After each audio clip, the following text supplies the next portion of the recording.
welcome back to That's Life with John Carver. This is episode number 282, and I called this episode Your Estate Sale. I have to admit, I love yard sales. I often dream of finding something valuable at a yard sale. My wife hates yard sales. She asks me, why would I be interested in buying other people's, quote, junk? A few times driving down the road, I'd see a sign that says, estate sale, with an arrow pointing in the direction of the house where the sale is located. Several times in the past, when I had time, I'd follow the arrow to an estate sale. As I walked through the homes and garages of these estate sales that I visited, I couldn't help but wonder how much of the stuff that was being sold for a small amount of money was so important to the deceased persons who owned them. In my office, I have a brass eagle that was awarded to me for being in the top 10 in a certain insurance company in the early 1990s. I know when I die, my family's going to throw it away because it's not valuable to them. I have a big tote full of newspapers and magazines of historical events. I know when I die, my family's going to throw them away because the old newspapers and magazines are not valuable to them. My personal library consists of more than 200 books and audiobooks, and I know when I die, my family's going to throw them away or donate them because the books are not valuable to them. I think you get my point. Most people don't value what you value. You connect a story or knowledge or an experience to what you value. You see, where there's no story or an experience, it's a rare day when someone values something.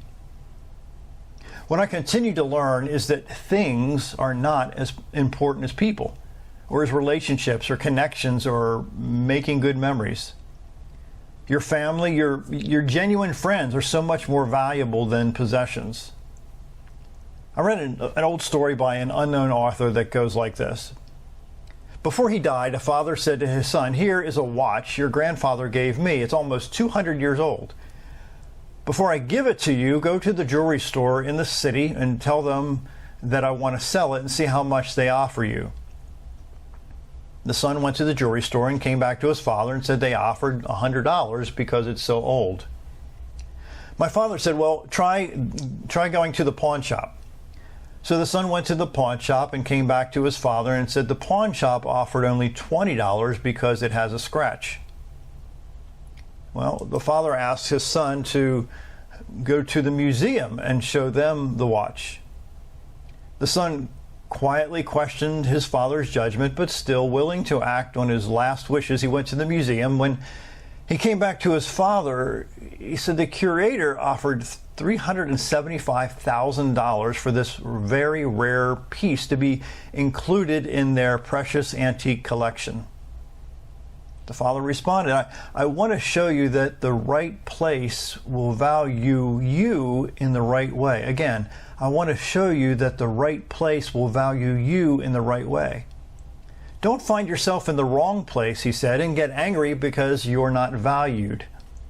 Never stay in a place where someone doesn't see your value and you don't feel appreciated. No one is going to appreciate your value more than you. No one's going to appreciate your journey more than you. You're more valuable than any possession you could ever own. So invest in you because you are worth it. My name is John Carver. Thanks for watching.